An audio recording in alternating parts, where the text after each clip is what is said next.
আমি রাসূলকে দেখাতে এলাম প্রাণী জগতে মায়ের সন্তানের প্রতি কত মায়া সেটা দেখাতে এলাম। আল্লাহর নবী বলেন, ও সাহাবী, প্রাণী জগতে সন্তানের প্রতি মায়ের কতটুকু মহব্বত তুমি তাই আমাকে দেখাতে এসেছো। শোনো, এই প্রাণী জগতে সন্তানের প্রতি মায়ের যত মহব্বত তার চাইতে লক্ষ কোটি গুণে বেশি মহব্বত বান্দার প্রতি আল্লাহ রব্বুল আলামিনের। মহব্বতকে, করুণাকে, রহমতকে, ভালোবাসাকে 100 ভাগ করা হয়েছে। 100 ভাগ করে 99 ভাগ আল্লাহ নিজের কাছে রেখেছেন, আর একটা ভাগ তামাম পৃথিবীর প্রাণী জগতে আল্লাহ ছড়াই দিয়েছেন। একটা ভাগ দিয়েছেন সারা দুনিয়ার প্রাণী জগৎ। সেই একটা ভাগে এই শত সহস্র কোটি প্রাণীর মধ্যে যেটুকুন আমরা পাইছি, এতটুকুন মহব্বতে সন্তানের জন্য কলিজায়, সন্তানের কোনো অকল্যাণ হলে কলিজায় পানি থাকে না। সন্তানের কোনো অসুবিধা হলে বা মা বাপের কষ্ট হলে বা কারো কোনো কষ্ট হলে আমরা এই ধরনের আমাদের অবস্থা সৃষ্টি হয়ে যায়। এক ভাগ তামাম পৃথিবীর সমস্ত প্রাণী জগতে ছড়ায় দেওয়ার পর আমাদের অবস্থা যদি এই হয়, তাহলে 99 ভাগ রহমত যার কাছে, বান্দার প্রতি তার মহব্বত কতখানি। فإن مع العسر يسرا إن مع العسر يسرا। আল্লাহ পাক বলেন, জেনে রাখো, দুঃখ এবং কষ্টের সাথে রয়েছে সুযোগ আর সুবিধা, আর অসচ্ছলতার সাথে রয়েছে উদার সচ্ছলতা। জোরে কোন সুবহানাল্লাহ। কাজে ভয় পাওয়ার কারণ নাই, হতাশ হওয়ার কারণ নাই। মন আশায় বুক বেঁধে রাখো। গুনাহ করেছো, হতাশ হও না। যুবকদের গুনাহ করা স্বাভাবিক। ইউনিভার্সিটির ছাত্র, কলেজের ছাত্র, প্রফেসর, শিক্ষক, অফিসার ঘুষ খেয়েছেন, জিনা করা হয়েছে, মদ খাওয়া হয়েছে, মিথ্যা কথা বলা হয়েছে, যাই কিছু করেন না কেন ভয় পাওয়ার কারণ নাই, নিরাশ হওয়ার কোনো দরকার নাই। আল্লাহ পাক ডেকে বলেছেন, কুল ইয়া ইবাদিয়াল্লাযীনা আসরাফু আলা আনফুসিহিম লা তাকনাতু মির রাহমাতিল্লাহ। আরে আমার আল্লাহর মতো এত ভালো আর কেউ আছে? এত দরদ আর কারো আছে? আমার আল্লাহ বলেন, ও নবী, আপনি শোনায় দেন, হে আল্লাহর বান্দারা, তোমরা যারা নিজেদের উপরে বাড়াবাড়ি করেছো, নিজেদের উপরে জুলুম করেছো, অত্যাচার করেছো, আমি আল্লাহর রহমত থেকে নিরাশ হয়ে যেও না। মানুষ যদি অপরাধ করে, বাপের সাথে অপরাধ করেছে, মায়ের সাথে অপরাধ করেছে, মা বাবা সন্তানের চাইতে এত বড় কল্যাণকামী তো আর কেউ নাই। কিন্তু মা বাবা কোনোদিন বলে না, আয় আমার ছেলে তোরে মাফ করে দেই, এরকম বলে নাকি? মন চায় ছেলে যদি মাফ চাইতো, খুশি হয়ে মাফ করে দিতাম। কিন্তু কেন যে আসে না, ডাকে না যে আয় মাফ করে দেই। মা বাপ আপনাকে এত ভালোবাসে, সেই মা বাপও আপনাকে বলে না যে আয় মাফ করে দেই। আমার আল্লাহ হচ্ছেন এমন আল্লাহ, আল্লাহ রাব্বুল আলামিন ডাকেন, এ বান্দা, খুন করেছিস ফিরে আয়, জিনা করেছিস ফিরে আয়, হত্যা করেছিস ফিরে আয়, চুরি করেছিস ফিরে আয়, কুফরি করেছিস ফিরে আয়, সুদ খেয়েছিস, ঘুষ খেয়েছিস, মদ খেয়েছিস ফিরে আয়। এসে আমার দরবারে চোখের পানি ফেল, আমার দরবারে কাঁদাকাটি কর। ইন্নাল্লাহা ইয়াগফিরুয যুনুবা জামিআ ইন্নাহু হুয়াল গফুরুর রহিম। আমার দরবারে চোখের পানি ফেলে কান, আমি রব্বুল আলামিন জিন্দেগীর গুনাহ মাফ করে দেব। সুবহানাল্লাহ কোন, সুবহানাল্লাহ কোন। আমার কাছে কান, চোখের পানি ফেল। আল্লাহ রাব্বুল আলামিনের কাছে বান্দার দুইটা ফোঁটা বেশি প্রিয়। একটা হলো জিহাদের ময়দানে যে রক্ত ফোঁটা দেওয়া হয়, এটা আল্লাহর কাছে প্রিয়। আর আল্লাহর ভয়তে গুনার জন্য লজ্জা করে, অনুশোচনা করে বান্দা যখন চোখের পানি ছেড়ে দেয়, আল্লাহর কাছে এটা অত্যন্ত প্রিয়। নবীজি বলেছেন, বান্দা যখন গুনার ভয়তে, আল্লাহর ভয়তে, জাহান্নামের ভয়তে অনুশোচনা করে যখন চোখ দিয়ে পানি ছেড়ে দেয়, ওই চোখের পানি নাকের অর্ধেক আসতে না আসতে আল্লাহ রাব্বুল আলামিন বান্দারে মাফ করে দেয়। আল্লাহ বরদাস্ত করতে পারেন না যে বান্দা কান্দু। আমার ভাইরা, আল্লাহ রহমত এই পৃথিবীতে, আল্লাহ রহমতকে 100 ভাগ করা হয়েছে। আল্লাহ রহমতের কত ভাগ? এই 100 ভাগের 1 ভাগ সারা পৃথিবীতে ছড়াই দেওয়া হয়েছে। আর 99 ভাগ কার কাছে? আল্লাহর কাছে। একটা ভাগ দুনিয়া ছড়ানো হয়েছে আদম আলাইহিস সালাম থেকে নিয়ে এই পর্যন্ত, এখান থেকে নিয়ে কিয়ামত পর্যন্ত পৃথিবীতে যত মানুষ আসবে, যত প্রাণী আসবে, তাদের মধ্যে প্রাণী জগত গাভী তার বাছুরকে ভালোবাসে ঠিক কিনা, হাতি তার বাচ্চাকে ভালোবাসে ঠিক কিনা, মুরগি তার বাচ্চাকে ভালোবাসে কিনা, প্রত্যেক মাই তার সন্তানকে ভালোবাসে মানুষের মতো। এই ভালোবাসা, স্নেহ, এই মমতা, এই করুণা, এই মহব্বত একটা ভাগ দুনিয়ায় দেওয়ার পর আপনি আর আমি যতটুকুন ভাগে পেয়েছি, সেই মহব্বত স্ত্রীর মহব্বতে অস্থির, মায়ের মহব্বতে অস্থির, সন্তানের মহব্বতে অস্থির।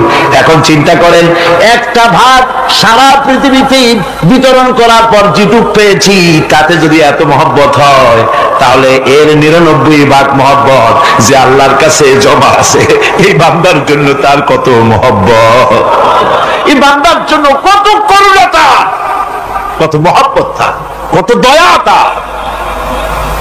এজন্য আল্লাহ রাব্বুল আলামিন বলেছেন, নাব্বি ইবাদি আন্নী আনাল গফুরুর রহিম। আমার নবী সুসংবাদ দিয়ে দাও, বান্দাদেরকে শোনায় দাও যে আমি আল্লাহ তাআলা ক্ষমাশীল আর দয়াবান। হুজুর কাঁদতেছিলেন, হযরত ওমর রাদিয়াল্লাহু তাআলা আনহু এসে দেখেন হুজুর একা কাঁদতেছে। হুজুর জিজ্ঞেস করছেন, হযরত ওমর জিজ্ঞেস করলেন, হুজুর আপনি কাঁদেন কেন একা একা? হযরত ওমর বলেন, আমি যখন প্রশ্ন করলাম, নবীজি বললেন, আমার কাছে কিছু আগে জিবরাইল এসেছিলেন। জিবরাইল এসে আমাকে বললেন, আল্লাহ পাক বলেছেন, হে আমার নবী, ইসলামের ভিতরে থেকে যে সমস্ত মানুষগুলো ইসলামের ভিতরে থেকে চুল আর দাড়ি পাকায় দিছে, কিয়ামতের দিন এই লোকগুলারে আমি শাস্তি দিতে আমার শরম হবে। হযরত ওমর বলেন, হুজুর উম্মতের জন্য কত বড় খুশ খবর এটা, আর আপনি কাঁদতেছেন। হুজুর বলেন, ওমর তুমি জানো না, আমার কান্নার কারণ ভিন্ন।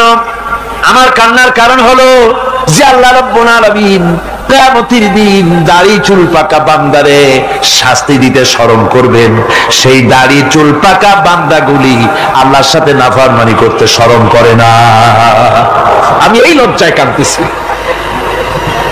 ভাইরা, হুজুর আল্লাহ পাক বলেন, ও আমার নবী, রাতের আধারে যখন একটা বুড়া আমার দরবারে হাত উঁচু করে, একটা বুড়া মানুষ রাতের আধারে যখন আমার দরবারে হাত উঁচু করে, আর যখন বলতে থাকে, রব্বুল আলামিন, আমার পেছনের জীবনটা বড় খারাপ করেছি, এমন কোন কাজ জীবনে করি নাই যা তোমার কাছে কিছু দাবি করতে পারি, সব রকমের নাফরমানি করেছি, আজ আমি বুড়া হয়ে গেছি, কামাই করতে পারি না, ছেলে আমাকে চোখে দেখতে পারে না, পুত্রবধূ আমাকে ঘরে জায়গা দেয় না, আমার স্ত্রী আমাকে দেখতে পারে না, রোজগার করতে পারি না, হাঁটতে পারি না, চলতে পারি না, সবার কাছে আমি তিতা হয়ে গেছি, আমি দাঁড়াতে পারি না, কোমরে ব্যথা পাই, হাঁটুতে ব্যথা পাই, চলতে পারি না, কানে শুনতে পাই না, চোখে দেখতে পারি না, আর তোমার কাছে কিছু চাইয়া নেব এমন ভালো কাজও করি নাই।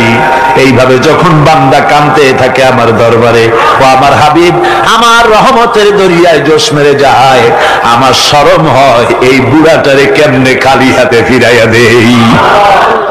সুবহানাল্লাহ, সুবহানাল্লাহ। আমার আল্লাহর এত দয়া, আমার আল্লাহর এত মায়া, এত মহব্বত। আমার আল্লাহ রাব্বুল আলামিন বলেন, ওয়াইদা সালাকা ইবাদি আন্নি ফাইন্নী কারীব। আমার হাবিব, আমার বান্দা আমার ব্যাপারে প্রশ্ন করে, আমি বান্দার একদম নিকটে। কোরআন শরীফের ভিতরে যত জায়গায় রাসূলকে বলা হয়েছে সুয়ালের কথা, আপনাকে প্রশ্ন করা হয়, আল্লাহ তার জবাব কুল এই কথা বলে জবাব দিয়েছেন। যত জায়গায় সুয়াল এসেছে, যেমন কোরআনে কারীমের মধ্যে আল্লাহ পাক বলেন, ওয়ায়াসআলুনাকা আনিল মাহিদ, মেয়েদের হায়েজ সম্পর্কে জিজ্ঞাসা করা হয়। কুল হিয়া আযা, হে নবী আপনি বলুন। এভাবে করে কুল দিয়ে জবাব দেওয়া হচ্ছে। আবার প্রশ্ন করা হচ্ছে ওয়ায়াসআলুনাকা আনিল আনফাল, এই গনিমতের মাল সম্পর্কে হুজুর আপনাকে, হে নবী আপনাকে প্রশ্ন করা হয়। আল্লাহ কুল দিয়া জবাব দিলেন। আল্লাহ বলেন আপনি বলেন। ওয়ায়াসআলুনাকা আনিল খামরি ওয়াল মাইসির, আল্লাহ পাক বলেন নবী আপনারে প্রশ্ন করা হয় কুল ফীহিমা ইসমুন কাবীর, আল্লাহ কুল দিয়া বললেন তুমি বলো। আবার বলা হলো ওয়ায়াসআলুনাকা আনিল আহিল্লা কুল হিয়া মাওয়াকিতু লিন্নাস, ও নবী আপনাকে প্রশ্ন করা হয় চাঁদের ক্রমবর্ধমান এবং ক্রমহ্রাস, এই যে বাড়ে আর কমে, পূর্ণিমা হয় অমাবস্যা হয়, কেন হয়? আপনি বলুন কুল, আপনি বলেন এটা আমি অক্ত এবং সময়, বছর আর দিন গণনা করার জন্য পৃথিবীবাসীদের জন্য বিনা পয়সায় একটা ক্যালেন্ডার বানাইয়া আকাশে ঝুলাই রেখেছি। এভাবে যত জায়গায় এসেছে আপনাকে প্রশ্ন করা হয়, তত জায়গায় আল্লাহ জবাব দিয়েছেন কুল আপনি বলেন। গোটা কোরআন শরীফের ভিতরে এই একটি মাত্র জায়গা যেখানে বলা হয়েছে আপনাকে প্রশ্ন করা হয়। আল্লাহ এখানে বলতে পারতেন কুল আপনি বলেন, আল্লাহ তোমাদের নিকটবর্তী, এভাবে জবাব হয় না। এটা কায়দাটা হলো এই, আল্লাহ বলতেছেন ওয়াইজা সালাকা ইবাদি, ও আমার নবী প্রশ্ন তো আমার বান্দারা আমার ব্যাপারে করেছে, এবার আপনার জবাবের কোনো দরকার নাই। প্রশ্ন আমার ব্যাপারে, আমি নিজে জবাব দিয়ে দেই ফা ইন্নী কারীব। ও বান্দা আমার ব্যাপারে প্রশ্ন করেছিস, জবাব আমি দেই, আমি তোর সবচাইতে বেশি নিকটে। সুবহানাল্লাহ, কত নিকটে?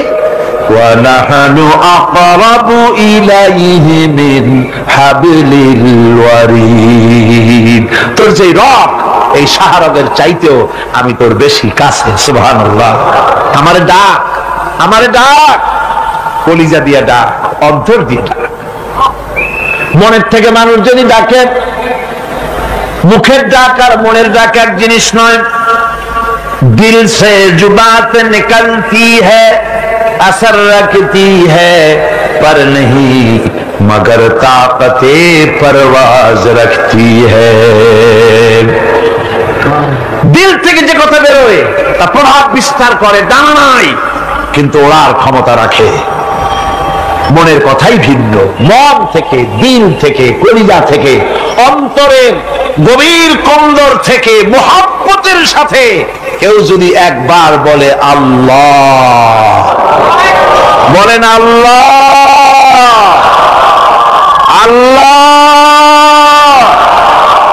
আল্লাহ, আল্লাহ রাব্বুল আলামিন বলেন অন্তরের অন্তঃস্থল থেকে একটি বার যদি বান্দা বলেন আল্লাহ, আল্লাহ বলেন 70 বার সাড়া দিয়া জিজ্ঞেস করি বান্দা কি চাও, আমি তোমার কাছে আছি। সুবহানাল্লাহ, আমি তোর একদম কাছে, কি চাস বল, বল আমার কাছে। এমন দয়াবান, এমন মেহেরবান, এমন আল্লাহ আমাদের।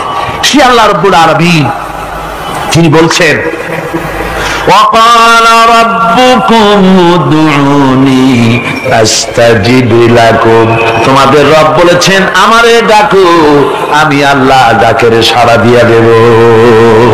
সুবহানাল্লাহ, কারে ডাকতে হবে, কারে ডাকতে হবে?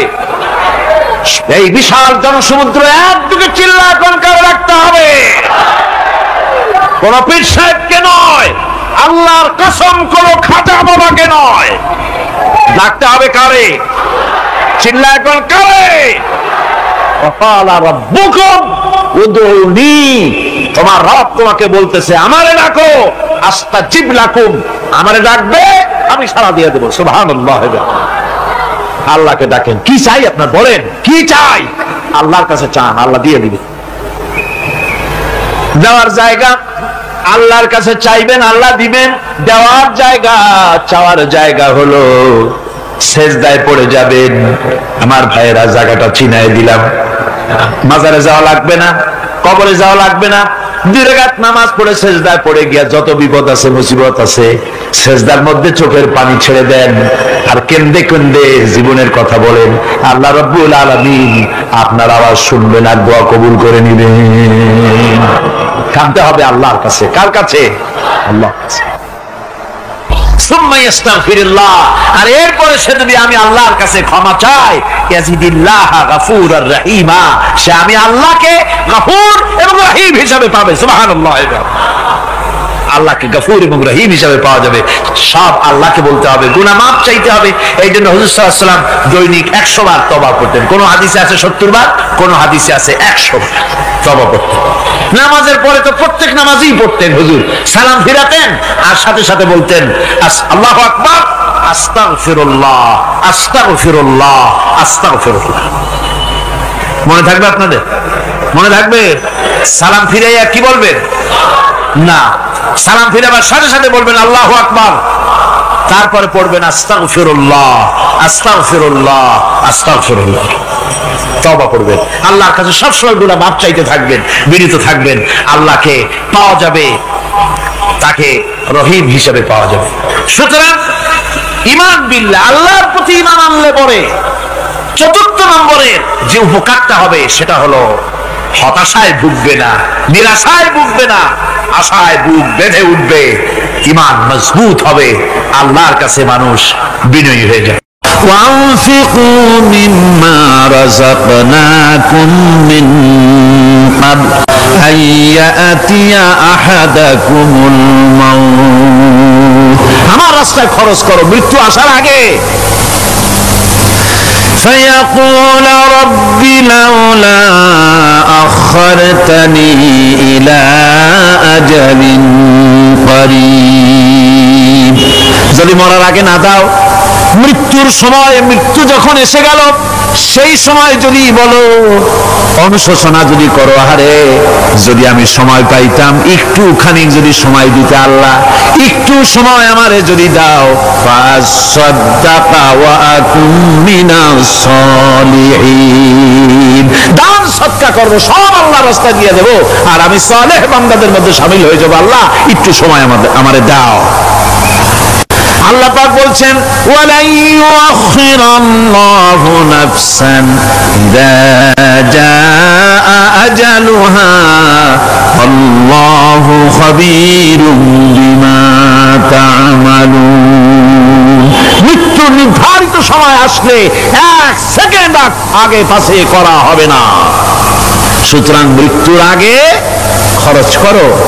আল্লাহ রাব্বুল আলামিন কোরআন শরীফের ভিতরে বলেছেন লাশ-শামসু ইয়ামবাগি লাহা আন তুদরিকাল কামারা ওয়ালাল লাইলু সাবিকুন নাহার ওয়া কুল্লুন ফি ফালাকিন ইয়াসবাহুন। প্রভাবজ্ঞানী হইবে যারা, আপন মনেতে বুঝিবে তারা, রাত্রি পারে না যাইবার দিনের স্থান করি অধিকার। চন্দ্র বাঁধে না সূর্যের গায়েতে, সূর্য পারে না চন্দ্রকে ধরিতে, যার যে স্থান বহাল রাখিয়া ভ্রমণ করিছে খোদাকে ধরিয়া। একটি নির্ধারিত সময় সীমা পর্যন্ত আপন আপন কক্ষপথে সব দৌড়াদৌড়ি করবে, কারো সাথে অ্যাক্সিডেন্ট হবে না কারো। ওয়াকুল্লুন ফি ফালাকি ইয়াসবাহুন, যা আছে মহাশূন্যে সব ঘুরতেছে। কে বলে? বলেন সবাই, কে বলছে? বলছেন আম্মা হাসিবতুম আন তাদখুলুল জান্নাতা ওয়া লাম্মা ইয়ালামিল্লাহুল্লাযীনা জাহাদু মিনকুম ওয়া ইয়ালামাস সাবিরিন। তোমরা কি মনে করছো এমনি বেহেশতে চলে যাবা? এটা কি মামু বাড়ির আবদার নাকি? এমনি বেহেশতে চলে যাবা? অথচ আল্লাহ রাব্বুল আলামিন এখনো দেখেন নেননি যে তোমাদের মধ্যে কারা জিহাদ করতে প্রস্তুত, কারা তোমাদের মধ্যে জিহাদ করে জান দেওয়ার জন্য প্রস্তুত, আর কারা ধৈর্যধারী, এটা তো আল্লাহ এখনো দেখে নেন নাই। সুতরাং হক এবং বাতিলের সংগ্রামে লিপ্ত হতে হবে। আল্লাহ দেখতে চান কারা জীবন দিতে চায়। সুতরাং ইসলামী আন্দোলনে যারা শরীক হবে তাদের বিপদ এবং মুসিবত দিয়ে আল্লাহ রাব্বুল আলামিন তাদের সাহসিকতা এবং ধৈর্যের পরীক্ষা নিবেন। কোরআনে কারীম বলছে وَلَنَبْلُوَنَّكُمْ حَتَّى نَعْلَمَ الْمُجَاهِدِينَ مِنكُمْ وَالصَّابِرِينَ وَنَبْلُوَ أَخْبَارَكُمْ। অবশ্যই আমি তোমাদেরকে পরীক্ষার সম্মুখীন করব, আর তোমাদের মধ্যে সত্যিকার মুজাহিদ দৃঢ়তা অবলম্বনকারী কারা আমি তা দেখব। এটা যেন আমি দেখে নিতে পারি, সেই জন্য আমি বিপদ এবং মুসিবতের মধ্যে তোমাদের ফেলব। ধৈর্যধারীদের উপরে আমার রহমত অবশ্যই থাকবে। সবর এমন এক সম্পদ যা ধারণ করলে পরে আল্লাহ রাব্বুল আলামিন রাষ্ট্রীয় ক্ষমতা দান করে দেন। সুবহানাল্লাহ, জোরে বলেন সুবহানাল্লাহ। ধৈর্য ধারণ করলে আল্লাহ রাষ্ট্রের মতো বিরাট নিয়ামত আল্লাহ হাতে তুলে দিবেন।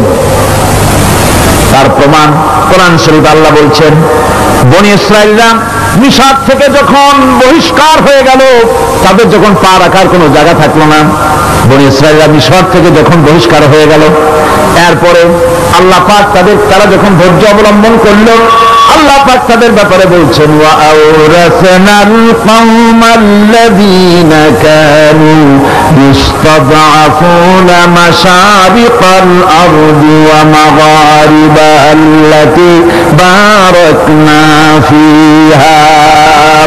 আর তাদের স্থলে আমি নির্যাতিত লোকদেরকে প্রতিষ্ঠিত করলাম।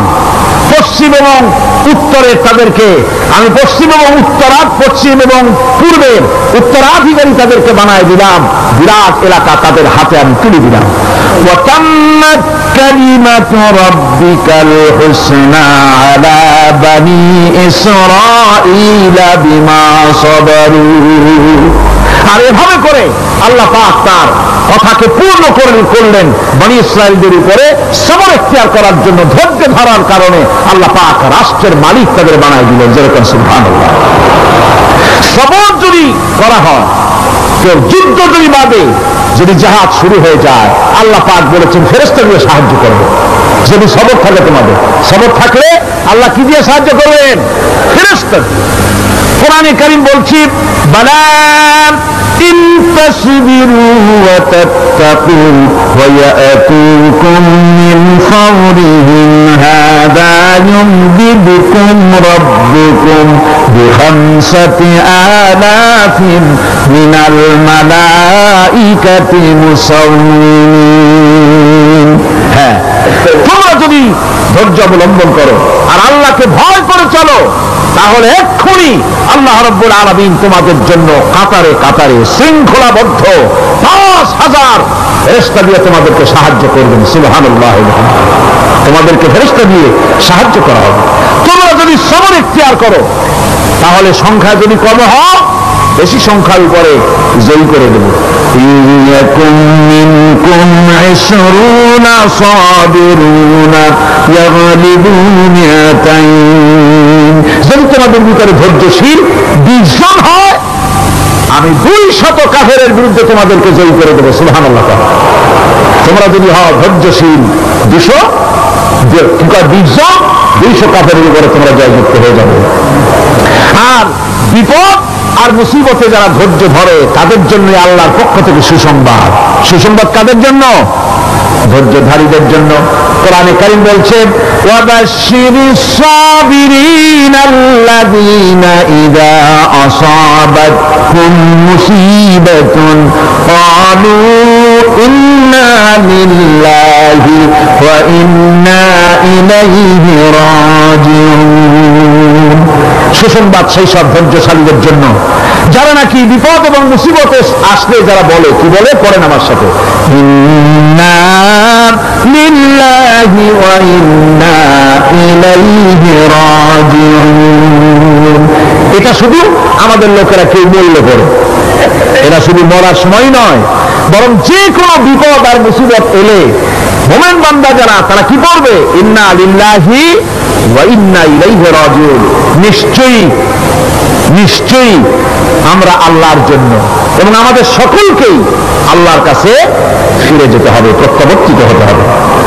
সবরকারীদের জন্য রয়েছে জান্নাতের সুউচ্চ সম্মানের জায়গা, জান্নাতে সবচেয়ে সম্মানজনক জায়গা আল্লাহ রাব্বুল আলামিন ধৈর্যশালীদেরকে দান করবেন। কোরআনে কারীম বলছেন, উলাইকা ইউজজাউনাল গুরফাতা বিমা সাবারু ওয়া ইউলাক্কাউনা ফিহা তাহিয়াতাও ওয়া সালামা। এরা হলো সেই সব লোক যাদেরকে প্রদান করা হবে বেহেশতের সুউচ্চ মঞ্জিল, কারণ তারা সবর এখতিয়ার করেছিল, তারা সবর করছিল, এই জন্য বেহেশতের সবচেয়ে ভালো জায়গা তাদের দেওয়া হবে। কোন আলহামদুলিল্লাহ, জোরে কোন আলহামদুলিল্লাহ। এবং জান্নাতে সবরকারীদেরকে সম্বর্ধনা দেওয়া হবে, সম্বর্ধনা দেওয়া হবে। খালিদিনা ফিহা হাসুনাত মুস্তাকাররাম ওয়া মুকামা। চিরদিন তারা জান্নাতের ভেতরে বসবাস করবে এবং কতই না সুন্দর, কতই না উত্তম জায়গা সবরকারীদের জন্য আল্লাহ বেহেশতের মধ্যে রেখে যাবেন। জান্নাতে প্রবেশ করার সাথে সাথে চতুর্দিক থেকে ফেরেশতারা ছুটে আসবে সবরকারীদের জন্য।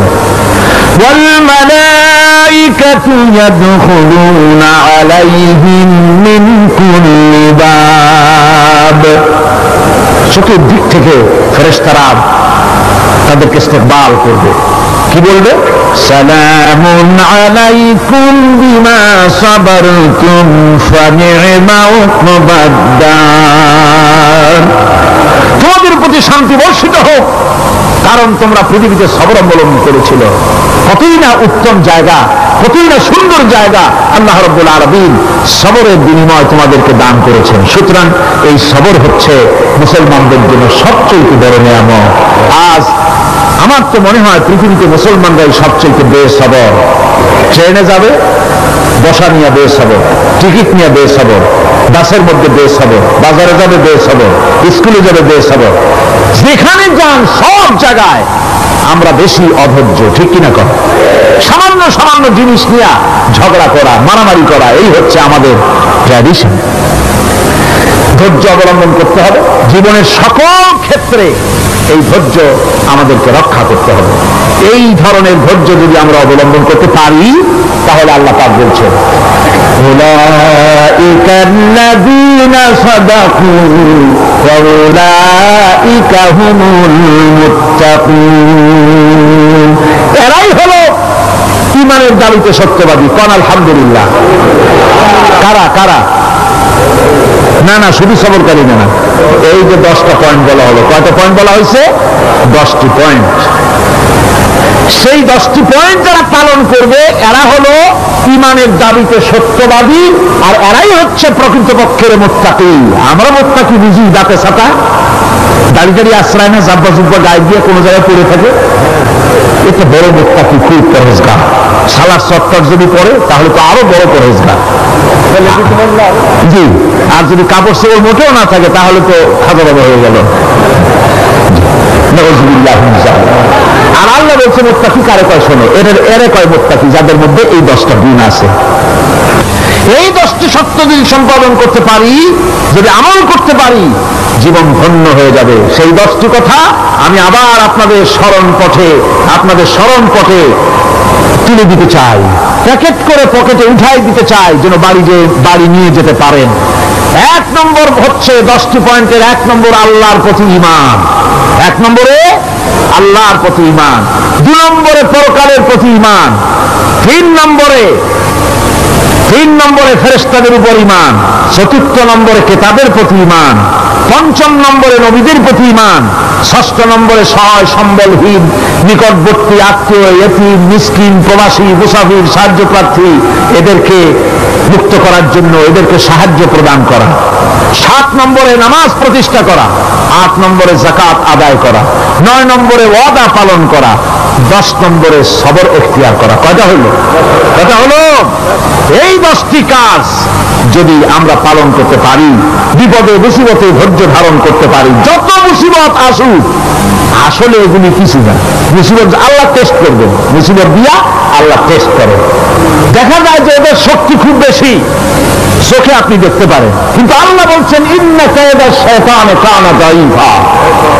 বাতিলরা হলো শয়তান, বাতিলরা কি? আর ওদের চক্রান্ত আসলেই দুর্বল। এদের চক্রান্ত আসলে কি দুর্বল। কাজেই এগুলিকে ভয় করা যাবে না। বিপদে মুসিবতে ধৈর্য ধারণ করে যদি অগ্রসর হওয়া যায় তো আল্লাহ রাব্বুল আলামিন এই 10টি পয়েন্ট যদি আমল করা যায় দুনিয়াও শান্তি পাবো, আখিরাতেও শান্তি পাবো। যত মুসিবত আসুক বিপদ আসুক ধৈর্যের সাথে মোকাবেলা করতে হবে। ধৈর্যের অর্থ কি আমি আগেই বলেছি, ধৈর্যের অর্থ হচ্ছে অবিচলতা, দৃঢ়তা, বরদাস্ত করা, সহিষ্ণুতা, ধীরতা, স্থিরতা। ধৈর্যের অর্থ এটা নয় একজন একটা থাপ্পড় মারলো আর আপনি বলবেন যে বাবা ব্যথা হয়েছে নাকি, তাহলে আরো একখান থাপ্পড় দিয়ে দাঁত আমার সবগুলো ফেলায় না, এর নাম ধৈর্য নয়। ধৈর্য হচ্ছে পরিস্থিতির মোকাবেলা করতে হবে সাহসিকতার সাথে, এর নাম হচ্ছে ধৈর্য। ওই যে আমি একটা দৃষ্টান্ত দিয়ে থাকি, এক সাপ একবার মুরিদ হয়েছিল এক পীর সাহেবের কাছে। পীর বলছিলেন যে না আমি তো এইসব সাপ কাপ মুরিদ বানাই না। না হুজুর আমার বানান। তারপরে মুরিদ বানায় কিছু অভিজ্ঞতারে শিখাই দিল আর বললো খবরদার কাউকে দংশন করবে না। ঠিক আছে, সে দেয়া জিজ্ঞাসা শুরু করে দিয়েছে। এর মধ্যে জমিনে রাখাল আসছে, ধান কাটছে, ধানগুলো নিবি কি করে, দড়ি দড়ি পাচ্ছে না। কি করা যায়, বান্ধে কি দিয়া? সন্ধ্যার পরে অন্ধকারে দেখে যে দড়ি একটা পড়ে আছে, ওই যে কি দড়ি তা তো ওরা বুঝে না, ওই দড়ি নিয়ে বান্ধে ফেসাইয়া লেজ দিয়ে মাথা দিয়ে এরকম করে বাসের দিয়ে বাঁধছে। সাপ তখন বলতেছে হায় হায় রে, কেবল যে মুড়ি ধরেছি তা না হলে তুই ঠিক পাইছি যে আমি কি ধরনের দড়ি। এরপরে নিয়ে বাড়ি নিয়ে ভাড়ায় গেছে, ধরে খুলে সাপটার ঘাড় গেছে মস্কে। বহুত কষ্ট করে হুজুরের বাড়ি গিয়ে হাজির, কাজে হুজুর কি একখান জিকের শিখাইলেন, আমার তো ঘাটটার মুসকে শেষ। আশ্চর্য কথা, কত মানুষ মুড়ি খাইবে, কত কিছু মুড়ি ধরো, কারো তো জিকের করলে ঘাড় মস্কে যাবে কেন, এটা কেমন কথা? কয় হুজুর ঘটনাই। আরে বেটা ঘটনা এইটা, তুই কি করছিলি? কয় আপনি যে নিষেধ করছেন দংশন করতে, আমি তো দংশন করতে পারিনি। আরে বেটা দংশন করতে নিষেধ করছিলাম, ফোঁস করতে তো নিষেধ করি নাই। করে যখন দেরি করে করে হাত দিছিল ফোঁস করে উঠতি, ওই রাখা লাভ দিয়া বন আর পার হইয়া দিল্লি চলে যেত। কাজী ধৈর্যের মানে চিতায় পড়া না। ধৈর্য মানে অবিচলতা, দৃঢ়তা নিয়ে শক্তি সঞ্চয় করে আল্লাহ উপরে ভরসা করে বাতিলের বিরুদ্ধে ঝাঁপায় পড়তে হবে, বাতিল উৎখাত হতে বাধ্য হবে।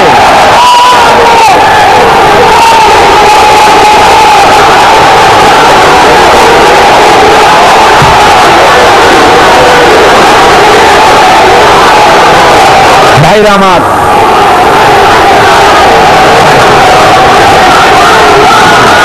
সুতরাং আলহামদুলিল্লাহ আমরা কোরআনে কারিমের এই আয়াতে কারিমাত আমরা যদ্দূর পারলাম আলোচনা করেছি। আল্লাহ পাক যেন এতে বরকত দেন, যেরকম আমিন, আরো যেরকম আমিন। আল্লাহ পাক বলেন ওয়াইদা মারিতু ফাহুয়া ইয়াশফিন। ইব্রাহিম আলাইহিস সালামকে দিয়ে আল্লাহ কথাও বলালেন, আমি যখন অসুস্থ হই আমার এই রোগ মুক্ত কে করে দেয়? বলেন না কে করে দেয়? আল্লাহ রাব্বুল আলামিন রোগ মুক্ত করে দেন। হযরত আইয়ুব আলাইহিস সালামের ঘটনা কোরআনে কারীমের মধ্যে আল্লাহ রাব্বুল আলামিন উঠায় দিয়েছেন, বলে দিয়েছেন যাতে করে মুমিনেরা মনের মধ্যে আল্লাহর প্রতি আশা ভরসা আনতে পারে।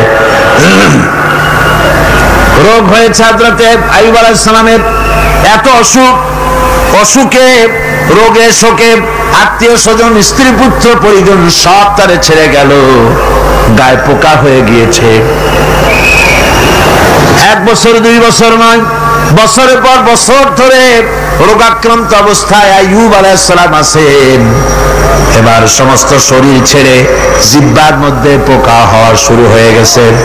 হযরত আইয়ুব আলাইহিস সালাম জিহ্বায় যখন পোকা শুরু হয়ে গেল, আল্লাহর দরবারে তখন তিনি ফরিয়াদ করে বলেছিলেন রব্বুল আলামিন, সারা শরীরে পোকা ধরলো, শরীর জরা জরা হয়ে গেল, রোগে শোকে শেষ হয়ে গেলাম, কোন শিকায়ত করি নাই, এবার তো কথা না বলে পারি না। মাবুদ তুমি দয়া করে আমার জিহ্বায় পোকা দিও না, আমার জিহ্বাটা পোকা ধরেছে, দয়া করে পোকা জিহ্বায় দিও না, কারণ আমার জিহ্বায় যদি পোকা হয়ে যায় তাহলে তোমার মতো আল্লাহর জিকির আমি কি দিয়া করব? আমার জিহ্বাটা ভালো রাখো আল্লাহ। হযরতে আইয়ুব আলাইহিস সালাম পড়েছিলেন আন্নী মাসানি আদ-দুররু ওয়া আনতা আরহামুর রাহিমিন। আয় আল্লাহ আমি রোগাক্রান্ত হয়ে পড়েছি, আর তুমি তো রহমান রহিম। দোয়া মঞ্জুর হলো, আল্লাহ পাক আইয়ুব আলাইহিস সালামকে রোগ মুক্ত করে দিলেন। রোগ হলে পরে কে সেরে দেয়? কে সেরে দেয়? আল্লাহর প্রতি এই আশা, এই ভরসা, এই চিন্তা থাকতে হবে। আল্লাহ পাক বলেন, যখন আইয়ুব আমার কাছে দোয়া করল, আমিও জবাব দিয়া দিলাম। কোন সুবহানাল্লাহ। আল্লাহ পাক বলেন, ফাকাশাফনা মা বিহি মিন দুররিন ওয়া আতাইনাহু আহলাহু ওয়া মিসলাহুম মাআহুম রাহমাতাম মিন ইনদিনা। আমি তার কষ্ট দূর করে দিলাম, তার হারানো স্বাস্থ্য ফিরিয়ে দিলাম, এবং তার সাথী সঙ্গীদেরকে আমার পক্ষ থেকে আমার রহমত দিয়ে তার কাছে সব আবার আমি ফিরাইয়া দিলাম। সুতরাং মুমিন ব্যক্তি কখনো হতাশ হবে না। চতুর্দিকে দেখে বিপদ আর বিপদ, এই বিপদে সে হতাশ হয় না, আশায় বুক বেঁধে থাকে। নিরাশার আধারে তুমি হে আশার নূর, যেখানে বেরোবার কোন পথ নাই, সেখান থেকে পথ বের করে দেয় কে? চিল্লায় কোন কে দেয়? আমার আল্লাহ পাক। দেখেন, হযরত ইউসুফ আলাইহিস সালাম হারায় গেলেন, মানে তার 11 ভাই ইউসুফ আলাইহিস সালামকে কুয়ার মধ্যে ফেলাই দিলেন। আর এসে তারা বলল যে ইউসুফ আলাইহিস সালামকে বাঘে খায়া ফেলেছে। এটা কি গল্প নাকি? এটা কোথায় আছে? কোরআন শরীফের মধ্যে আছে। ওই 11 ভাই মনে করেছিল ইউসুফ আলাইহিস সালামকে কুয়ার মধ্যে ফেলাই দিলাম, এ কুয়ার মধ্যে পচে মরবে, শেষ হয়ে যাবে। কিন্তু ওই 11 ভাই জানে না এটা কোনো কুয়া নয়, এটা হলো একটা সুড়ঙ্গ পথ, এটা হলো একটা টানেল। এক মুখে ইউসুফকে ফেলাই দিল 11 ভাই, কুয়ার আরেক মুখ থেকে আল্লাহ হযরত ইউসুফকে বের করে মিশরের সিংহাসনে বসায়া দিলেন। ওরা বোঝে না, তাই চিরকাল পাপীরা আল্লাহর বান্দাদেরকে, আল্লাহর দ্বীনের গোলামদেরকে অত্যাচার করে, মনে করে শেষ করে ভালাবো, কিন্তু শেষ আল্লাহর গোলামেরা হয় না, ওরাই শেষ হয়। নির্মূল যারা করতে চায় ওরাই নির্মূল হয়ে যায়। টিকে থাকে কে? আল্লাহর গোলামেরা। টিকে থাকে কে?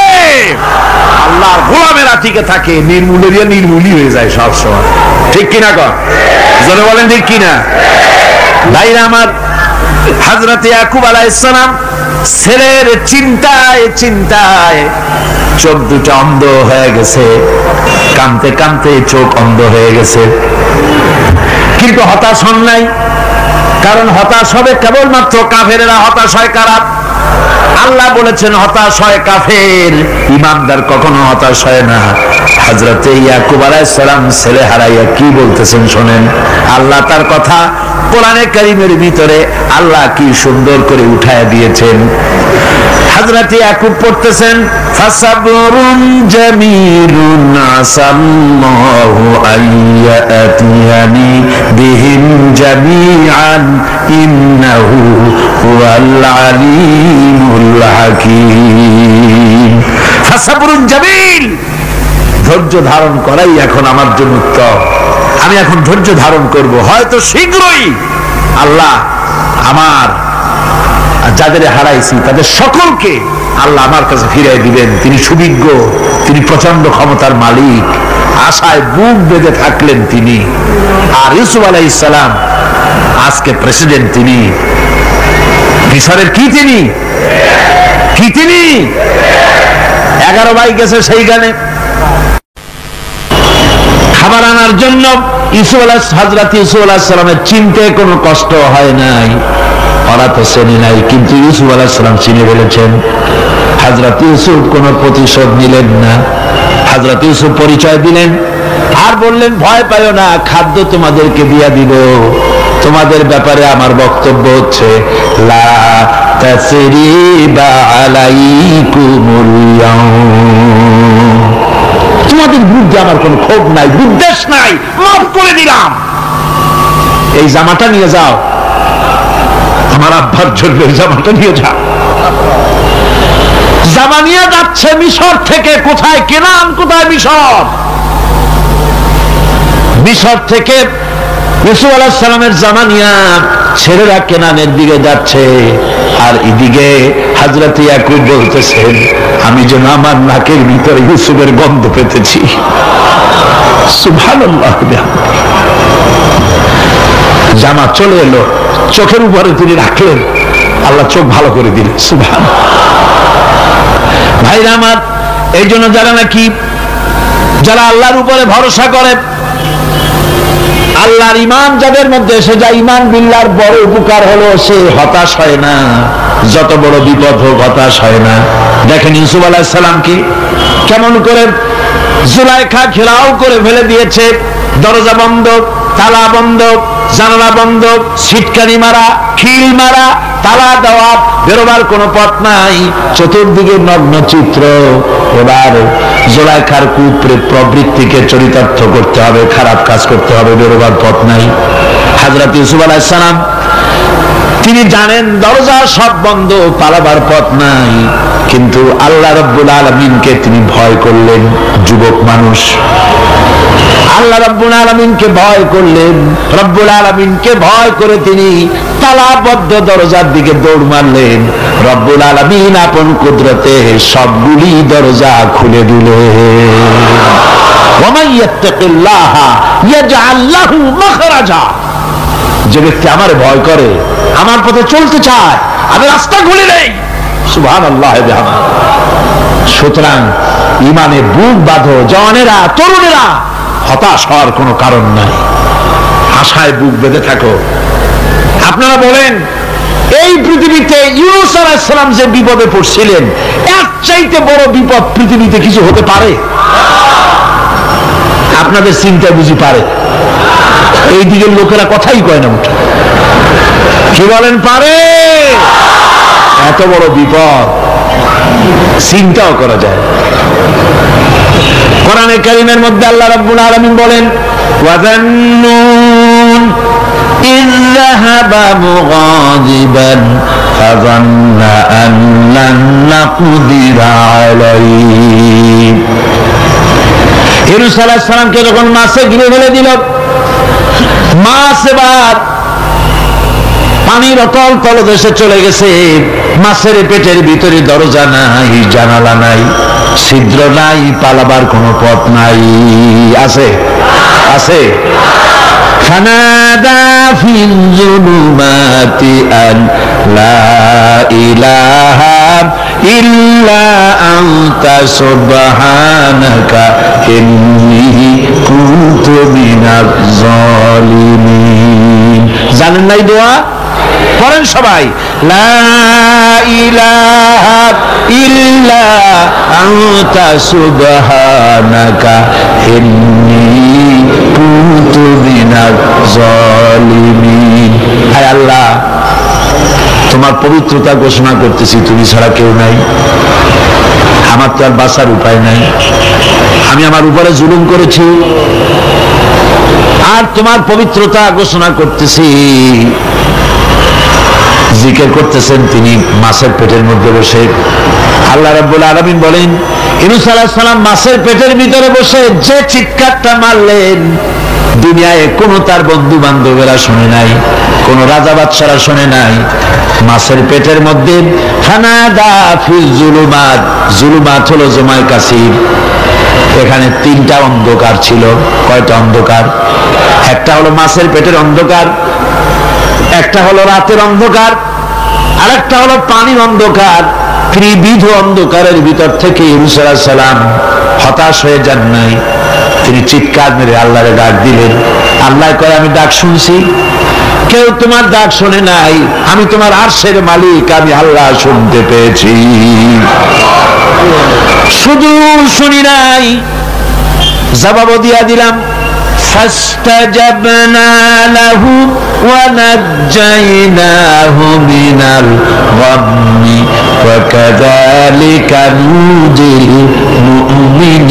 المؤمنين। পড়েন না সবাই, فاستجبنا له ونجيناه من الغم وكذلك ننجي المؤمنين। আমি আল্লাহ পাক বলেন আমি ইউনূসের ডাক শুনলাম, ডাকের জবাব দিয়া দিলাম, আর মাছের পেটের ভিতরে বেদনার সৃষ্টি করে দিলাম। মাছ এবার ভেসে উঠলো। মাছের আর এখন কোন উপায় নাই বমি করা ছাড়া। মাছ কেনারায় চলে এলো, ইউনূসকে বমি করে ফেলে দিল। আল্লাহ কয়, শোনো দুনিয়ার মানুষেরা, শুধু ইউনূস আলাইহিস সালামকে নয়, ওয়া কাযালিকা, এইভাবে করে আমার মুমিন বান্দারা যদি বিপদে পড়ে আর আমারে ডাকে, আমি রব্বুল আলামিন এইরকম বিপদ দিয়া বাঁচাইয়া দেব। বিপদ থেকে বাঁচাবেন কে? সুতরাং গতকালকের মতো আবারও বলি, বিপদ আসতে পরে মুসলমানেরা মাজারে দৌড়ায় বেশি। কন নাউজুবিল্লাহ, জোরে কন নাউজুবিল্লাহ। বিপদ আসে আর মাজারে চলে যায়, যাইয়া সেখানে কাঁদে, মাজারের উপরে মাথা ঘা দিতে থাকে, পয়সা দেয়, মোনাজাত করে, কাঁদতে থাকে, মাজারওয়ালার কাছে বিপদ মুক্তি চায়। নাউজুবিল্লাহ পড়ে, আবারও কন নাউজুবিল্লাহ। বিশ্বাস করুন আমার ভাইরা, বিশ্বাস করুন, আল্লাহর কোরআন আমার হাতে। মাজারওয়ালার কাছে কামলে পড়ে ওই মাজারে যিনি শুয়ে আছেন, আল্লাহর কসম তার কোন ক্ষমতা নাই আপনাকে বিপদ থেকে বাঁচাতে পারে। আছে ক্ষমতা? জোরে বলেন আছে? বিপদ থেকে বাঁচাবে কে? কে বাঁচাবে? আল্লাহ। আপনারা টাকা দেন আর ওই টাকাগুলি ওইখানে মাজারে বৈশা জনমের খাওয়া খায় মাজারের পাহারাদার এক শ্রেণীর পান্ডারা। টাকাগুলা মাথায় দেখবেন মাজার কেন্দ্র করে লাল লাল চাদর গায়, তারপরে চট, মাথায় জট, দাড়িতে জট, দাড়িতে জট, আর মোষ। হায়রে মোষ! 6টা টর্চ লাইট দিয়েও যদি আপনি খোঁজেন মুখ তালাশ করে পাবেন না, এত মোষ। সমানে গাঁজা খায় আপনার পয়সা দিয়ে, ধর্মের নামের ব্যবসা করে। যাই দেখেন মাজারগুলো, প্রত্যেকটা মাজারে 5টা 10টা লোক বসা আছে। ঘাট ধরে বের করে দাও। আর বাবা মাজারে বসে আছো কেন? মসজিদে যাও। কোথায় যাবে? কোথায় যাবে? মসজিদে। আল্লাহর থামো, আল্লাহর ওলিদের মাজার ঘেরাও করে রেখে দাও, যত্ন করে রেখে দাও। গরু, ছাগল, ভেড়া, হাবিজাবি কিছু যেন যেতে না পারে, যত্ন করে রাখো, সম্মান দিয়ে রাখো। কিন্তু তোমার ওখানে পাহারা দিতে বলছে কে? তুমি ওখানে বসে থাকো কেন? গুড় যেখানে, পিঁপড়া সেখানে। পয়সা দেওয়া বন্ধ করে একটারও পাবেন না ওখানে। ঠিক কিনা কর? সব ধান্দাবাজ পয়সার লোভে ওখানে বসে থাকে, গাঁজা খায়, মদ খায়, নামাজ পড়ে না। আর আপনার টাকা দিয়া খোঁজ নিয়ে দেখেন মাজারের মুতল্লি যত আছে সব বাসের মালিক, ট্রাকের মালিক, কোটি কোটি টাকার ব্যবসা করে। সুতরাং এগুলি ছাড়েন, এ ধান্দাবাজি বন্ধ করুন। মাজারের সাথে কোন সম্পর্ক নাই। মুসলমানের সম্পর্ক কেবল মসজিদের সাথে। কিসের সাথে? মসজিদের সাথে সম্পর্ক গড়ে। আমার বন্ধুগণ, বিপদ আসলে পরে কবরের কাছে যাওয়া নয়, বিপদ আসলে পরে মসজিদে যান, 2 রাকাত কাজায়ে হাজাতের নামাজ পড়েন।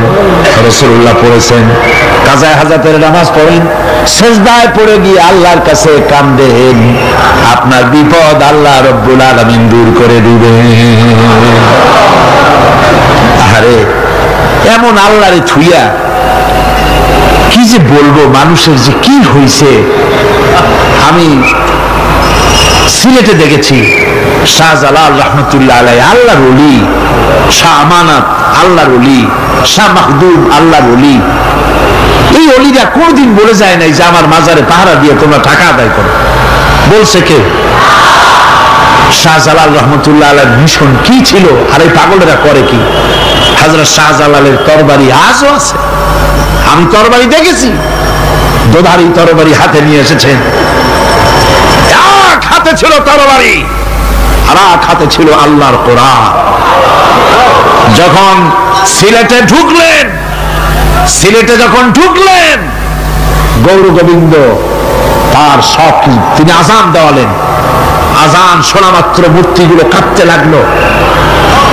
গৌর গোবিন্দের কলজার গলার কাছে চলে আসছে, জিজ্ঞেস করছে ব্যাপারটা কি, এরকম হচ্ছে কেন? জ্যোতিষীরা বলল যবন এসেছে, ম্লেচ্ছ এসেছে, আর উপায় নাই। শাহজালাল রহমতুল্লাহ আলাইহে তিনি বসলেন গেটের কাছে, এবার সব পালাচ্ছে। গৌর গোবিন্দ বলল সাপুরিয়াদের ডেকে যে আমারে একটা বাক্সের মধ্যে ভরিয়া সাপ বলে চালাই দিও, আমি সামনে পড়তে চাই না। ভয়তে কলজা গলার কাছে চলে আসছে শুধু আজান শুনে। এরপরে লোক সব চলে যাচ্ছে, উনি দেখতেছেন যাও যাও যাচ্ছে সব। তারপরে ঝুড়িতে করে যাচ্ছে সাপুরিয়ারা, তোমাদের এর মধ্যে কি সাপ, যাও যাও যাও। এরপরে বড় একটা বাক্স, ওটার মধ্যে কি, কাজে হুজুর আমরা সাপ খেলা দেখি, এর মধ্যে সাপ, নামাও আমি সাপ খেলা দেখবো, নামাও। এরপরে বাক্স খুলছে, দেখে যে আসল সাপ বাইর হয়েছে। গৌর গোবিন্দ বলল যে আমার রাজত্ব ছেড়ে দিলাম, আমারে জানে বাঁচা। শাহজালাল রহমতুল্লাহ আলাইহি বললেন আমি তো মারতে আসি নাই, আমি তো হত্যাকাণ্ড করতে আসি নাই, আল্লাহ দ্বীনকে নিয়ে এসেছি, তিনি ক্ষমা করে দিলেন। সেই শাহজালাল রহমতুল্লাহ আলাইহির মাজারে লোকেরা বিভিন্ন জায়গা দিয়ে যায়, বাস ভরে ভরে যায়, যাইয়া চাদরের উপরে যাইয়া মাথা ঘা দিতে থাকে আর কামতে থাকে। কতগুলো গজাল মাছ আছে, বিরাট বিরাট গজাল, গায়ে সাদলা পড়ে গেছে, দেখলে মনে হয় যেন রিটায়ার্ড অফিসার, এরকম মোটা। ওগুলারে মুড়ি খাওয়া, কলজা খাওয়া। একটা কুয়া আছে, পানি এত পচা, কয় যে এইটার আর এক মুখ হলো জমজমের সাথে মিশানো। নাউজুবিল্লাহ। হায়রে মানুষ, মুসলমানের আকীদা হয় এত খারাপ, আকীদা বদতর হয়ে গিয়েছে। এগুলি ধর্মের নামের ব্যবসা, এগুলি জোরে বলেন কি? এই ব্যবসা বন্ধ করতে হবে, এই ব্যবসা বন্ধ করতে হবে। এরা ধর্মের নামে লুটেরা, চাদর দিয়ে, আগরবাতি দিয়ে, মোমবাতি দিয়ে, সেজদা দিয়ে মুশরিক হয়ে যাচ্ছে, ইসলাম থেকে খারিজ হয়ে যাচ্ছে। আমার কাছে রিপোর্ট এসেছে প্রচন্ড ভিড়ে মানুষের কষ্ট হচ্ছে, তো কি করা যাবে? আমি বললাম ভিড়, আর আপনারা যদি ভিড় দেখতে চান তাহলে তো সব লোক দাঁড়ায় যাবে, আপনাদের তো দেখার দরকার নেই। একটু চেপে চেপে বসেন আর জোরে সোরে জিকির করেন লা ইলাহা ইল্লাল্লাহ, লা ইলাহা।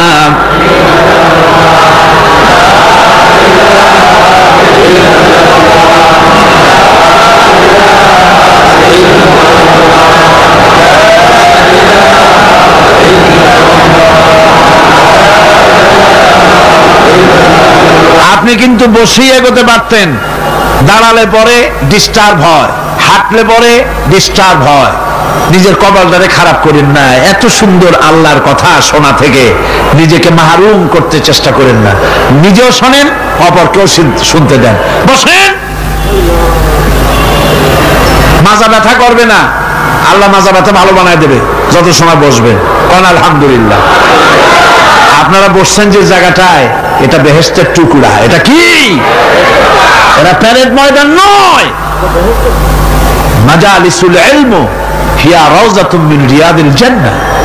হযরত আলী বলেছেন যেখানে ইলম চর্চা হয়, কোরআন আলোচনা হয়, হাদিস আলোচনা হয়, সেটা কোনো সাধারণ জায়গা না, সেটা জান্নাতের টুকরা হয়ে যায়। যেরকম সুবহানাল্লাহ।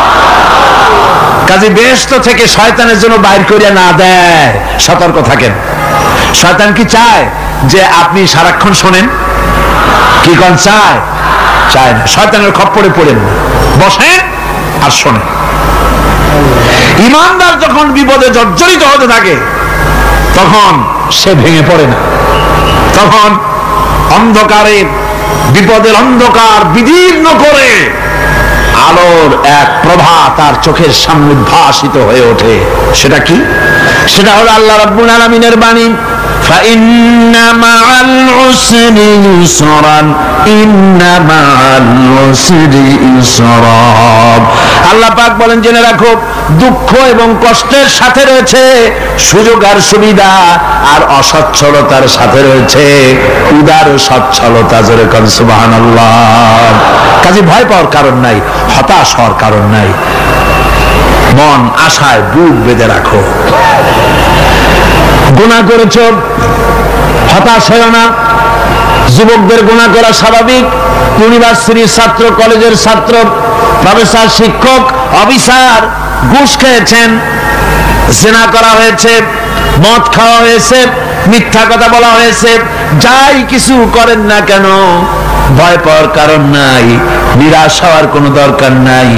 আল্লাহ পাক দেখে বলেছেন, কুলিয়া ইবাদিয়াল্লাযীনা সারাফু আলা আনফুসিহিম লা তাকনাতু মির রাহমাতিল্লাহ। আরে আমার আল্লাহর মতো এত ভালো আর কেউ আছে? এত দরদ আর কারো আছে? আমার আল্লাহ বলেন, ও নবী, আপনি শুনায় দেন, হে আল্লাহর বান্দারা, তোমরা যারা নিজেদের উপরে বাড়াবাড়ি করেছো, নিজেদের উপরে জুলুম করেছো, অত্যাচার করেছো, আমি আল্লাহর রহমত থেকে নিরাশ হয়ে যেও না।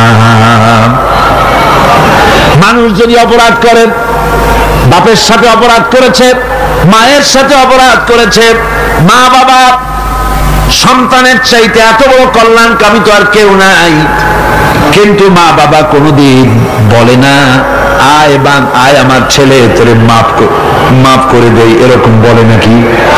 মন চায় ছেলে যদি মাফ চাইতো, খুশি হয়ে মাফ করে দিতাম, কিন্তু কেন যে আসে না, ডাকে না যে আয় মাফ করে দেই। মা বাপ আপনাকে এত ভালোবাসে, সেই মা বাপও আপনাকে বলে না যে আয় মাফ করে দেই। আমার আল্লাহ হচ্ছেন এমন আল্লাহ, আল্লাহ রাব্বুল আলামিন ডাকেন, এ বান্দা, খুন করেছিস ফিরে আয়, জিনা করেছিস ফিরে আয়, হত্যা করেছিস ফিরে আয়, চুরি করেছিস ফিরে আয়, কুফরি করেছিস ফিরে আয়, সুদ খেয়েছিস, ঘুষ খেয়েছিস, মদ খেয়েছিস ফিরে আয়, এসে আমার দরবারে চোখের পানি ফেল, আমার দরবারে কাঁদাকাটি কর। ইন্নাল্লাহা ইয়াগফিরুয যুনুবা জামিআ ইন্নাহু হুয়াল গফুরুর রহিম। আমার দরবারে চোখের পানি ফেলে কান, আমি রব্বুল আলামিন জিন্দেগীর গুনাহ মাফ করে দেব। সুবহানাল্লাহ কোন, সুবহানাল্লাহ কোন। আমার কাছে কান, চোখের পানি ফেল। আল্লাহ রাব্বুল আলামিনের কাছে বান্দার দুইটা ফোঁটা বেশি প্রিয়। একটা হলো জিহাদের ময়দানে যে রক্ত ফোঁটা দেওয়া হয়, এটা আল্লাহর কাছে প্রিয়। আর আল্লাহর ভয়তে গুনার জন্য লজ্জা করে, অনুশোচনা করে বান্দা যখন চোখের পানি ছেড়ে দেয়, আল্লাহর কাছে এটা অত্যন্ত প্রিয়। নবীজি বলেছেন, বান্দা যখন গুনার ভয়তে, আল্লাহর ভয়তে, জাহান্নামের ভয়তে অনুশোচনা করে যখন চোখ দিয়ে পানি ছেড়ে দেয়, ওই চোখের পানি নাকের অর্ধেক আসতে না আসতে আল্লাহ রাব্বুল আলামিন বান্দারে মাফ করে দেন। আল্লাহ বরদাস্ত করতে পারেন না যে বান্দা কান্দে। আমার ভাইরা, আল্লাহ রহমত, এই পৃথিবীতে আল্লাহর রহমতকে 100 ভাগ করা হয়েছে। আল্লাহর রহমতের কত ভাগ? এই 100 ভাগের 1 ভাগ সারা পৃথিবীতে ছড়াই দেওয়া হয়েছে। আর 99 ভাগ কার কাছে? আল্লাহর কাছে। একটা ভাগ দুনিয়া ছাড়ানো হয়েছে, আদম আলাইহিস সালাম থেকে নিয়ে এই পর্যন্ত, এখান থেকে নিয়ে কিয়ামত পর্যন্ত পৃথিবীতে যত মানুষ আসবে, যত প্রাণী আসবে, তাদের মধ্যে প্রাণী জগতেও গাভী তার বাছুরকে ভালোবাসে ঠিক কিনা, হাতি তার বাচ্চাকে ভালোবাসে ঠিক কিনা, মুরগি তার বাচ্চাকে ভালোবাসে কিনা, প্রত্যেক মাই তার সন্তানকে ভালোবাসে মানুষের মতো। এই ভালোবাসা, এই স্নেহ, এই মমতা, এই করুণা, এই মহব্বত একটা ভাগ দুনিয়ায় দেওয়ার পর আপনি আর আমি যতটুকুন ভাগে পেয়েছি সেই মহব্বতে, স্ত্রীর মহব্বতে অস্থির, মায়ের মহব্বতে অস্থির, সন্তানের মহব্বতে অস্থির। এখন চিন্তা করেন, একটা ভাগ সারা পৃথিবীতে বিতরণ করার পর যেটুক পেয়েছি তাতে যদি এত মহব্বত হয়, তাহলে এর 99 ভাগ মহব্বত যে আল্লাহর কাছে জমা আছে, এই বান্দার জন্য তার কত মহব্বত, এই বান্দার জন্য কত করুণতা, কত মহব্বত, কত দয়াতা। এজন্য আল্লাহ রাব্বুল আলামিন বলেছেন, নাব্বি ইবাদি আন্নী আনাল গফুরুর রহিম। আমার নবী সুসংবাদ দিয়ে দাও, বান্দাদেরকে শোনায় দাও যে আমি আল্লাহ তাআলা ক্ষমাশীল আর দয়াবান। হুজুর কাঁদতেছিলেন, হযরত ওমর রাদিয়াল্লাহু তাআলা আনহু এসে দেখেন হুজুর একা কাঁদতেছে। হুজুর জিজ্ঞেস করছেন, হযরত ওমর জিজ্ঞেস করলেন, হুজুর আপনি কাঁদেন কেন একা একা? হযরত ওমর বলেন, আমি যখন প্রশ্ন করলাম নবীজি বললেন, আমার কাছে কিছু আগে জিবরাইল এসেছিলেন, জিবরাইল এসে আমাকে বললেন আল্লাহ পাক বলেছেন, হে আমার নবী, ইসলামের ভিতরে থেকে যে সমস্ত মানুষগুলি ইসলামের ভিতরে থেকে চুল আর দাড়ি পাকায় দিছে, কিয়ামতের দিন এই লোকগুলারে আমি শাস্তি দিতে আমার শরম হবে। হযরত ওমর বলেন, হুজুর উম্মতের জন্য কত বড় খোঁজ খবর এটা, আর আপনি কাঁদতেছেন। হুজুর বলেন, ওমর তুমি জানো না আমার কান্নার কারণ ভিন্ন। আমার কান্নার কারণ হলো যে আল্লাহ রাব্বুল আলামিন কিয়ামতের দিন দাড়ি চুল পাকা বান্দারে শাস্তি দিতে শরম করবেন, সেই দাড়ি চুল পাকা বান্দাগুলি আল্লাহর সাথে নাফরমানি করতে শরম করে না। আমি এই লজ্জায় কাঁদতেছি। ভাইরা, হুজুর আল্লাহ পাক বলেন, ও আমার নবী, রাতের আধারে যখন একটা বুড়া আমার দরবারে হাত উঁচু করে, একটা বুড়া মানুষ রাতের আধারে যখন আমার দরবারে হাত উঁচু করে আর যখন বলতে থাকে, রব্বুল আলামিন আমার পেছনের জীবনটা বড় খারাপ করেছি, এমন কোন কাজ জীবনে করি নাই যা তোমার কাছে কিছু দাবি করতে পারি, সব রকমের নাফরমানি করেছি, আজ আমি বুড়া হয়ে গেছি, কামাই করতে পারি না, ছেলে আমাকে চোখে দেখতে পারে না, পুত্রবধূ আমাকে ঘরে জায়গা দেয় না, আমার স্ত্রী আমাকে দেখতে পারে না, রোজগার করতে পারি না, হাঁটতে পারি না, চলতে পারি না, সবার কাছে আমি তিতা হয়ে গেছি, আমি দাঁড়াতে পারি না, কোমরে ব্যথা পাই, হাঁটুতে ব্যথা পাই, চলতে পারি না, কানে শুনতে পাই না, চোখে দেখতে পারি না, আর তোমার কাছে কিছু চাইয়া নেব এমন ভালো কাজও করি নাই। এইভাবে যখন বান্দা কাঁদতে থাকে আমার দরবারে, ও আমার হাবিব আমার রহমতের দরিয়ায় জোশ মেরে যায়, আমার শরম হয় এই বুড়াটারে কেমনে খালি হাতে ফিরাইয়া দেই। সুবহানাল্লাহ, সুবহানাল্লাহ। আমার আল্লাহর এত দয়া, আমার আল্লাহর এত মায়া, এত মহব্বত। আমার আল্লাহ রাব্বুল আলামিন বলেন, ওয়াইদা সালাকা ইবাদি আন্নি ফাইন্নী কারীব। আমার হাবিব, আমার বান্দা আমার ব্যাপারে প্রশ্ন করে, আমি বান্দার একদম নিকটে।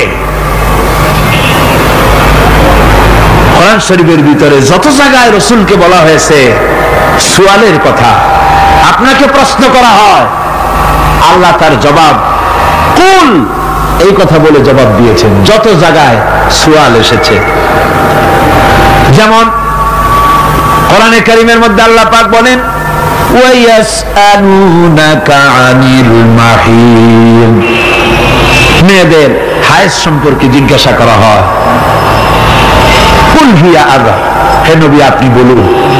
এভাবে করে কুল দিয়ে জবাব দেওয়া হচ্ছে। আবার প্রশ্ন করা হচ্ছে, ওয়ায়াসআলুনাকা আনিল আনফাল, এই গনিমতের মাল সম্পর্কে হুজুর আপনাকে, হে নবী আপনাকে প্রশ্ন করা হয়। আল্লাহ কুল দিয়া জবাব দিলেন, আল্লাহ বলেন আপনি বলেন। ওয়ায়াসআলুনাকা আনিল খামরি ওয়াল মাইসির, আল্লাহ পাক বলেন নবী আপনারে প্রশ্ন করা হয়, কুল ফীহিমা ইসমুন কাবীর, আল্লাহ কুল দিয়া বললেন তুমি বলো। আবার বলা হলো ওয়ায়াসআলুনাকা আনিল আহিল্লা, কুল হিয়া মাওয়াকিতু লিন্নাস।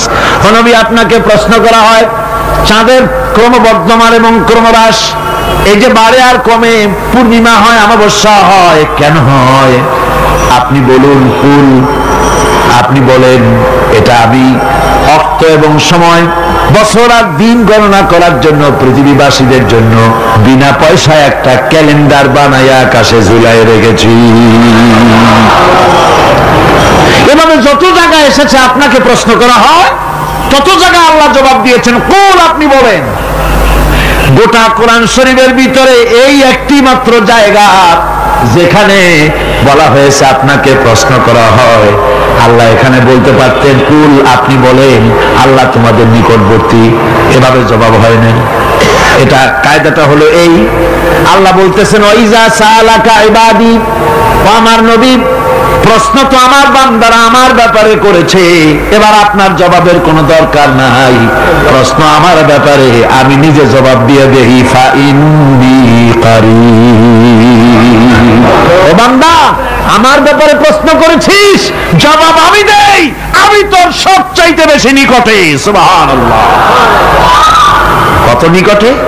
ওয়া নাহানু আকরাবু ইলাইহি মিন হাবলিল ওয়ারিদ। তোর যে রগ, এই শাহরগের চাইতেও আমি তোর বেশি কাছে। সুবহানাল্লাহ। আমারে ডাক, আমারে ডাক, কলিজা দিয়ে ডাক, অন্তর দিয়ে ডাক। মনের থেকে মানুষ যদি ডাকে, মুখের ডাক আর মনের ডাক এক জিনিস নয়।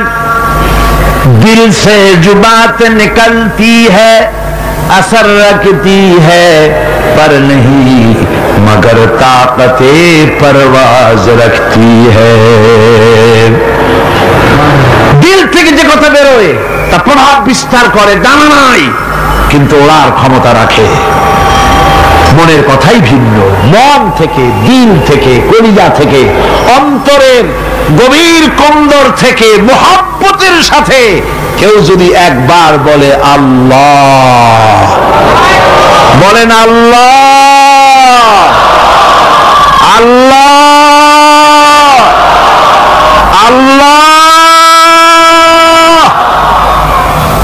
আল্লাহ রাব্বুল আলামিন বলেন, অন্তরের অন্তঃস্থল থেকে একটি বার যদি বান্দা বলেন আল্লাহ, আল্লাহ বলেন 70 বার সাড়া দিয়া জিজ্ঞেস করি, বান্দা কি চাও, আমি তোমার কাছে আছি। সুবহানাল্লাহ, আমি তোর একদম কাছে, কি চাস বল, বল আমার কাছে। এমন দয়াবান, এমন মেহেরবান, এমন আল্লাহ আমাদের। সে আল্লাহ রাব্বুল আলামিন তিনি বলছেন وقال ربكم ادعوني استجب لكم। তোমাদের রব বলেছেন আমারে ডাকো, আমি আল্লাহ ডাকের সাড়া দিয়া দেব। সুবহানাল্লাহ। কারে ডাকতে হবে? কারে ডাকতে হবে? এই বিশাল জনসমুদ্র একযোগে চিল্লা কোন কারে ডাকতে হবে? কোন পীর সাহেবকে নয়, আল্লাহর কসম কোন খাজা বাবাকে নয়, ডাকতে হবে কারে? চিল্লা এখন কারে?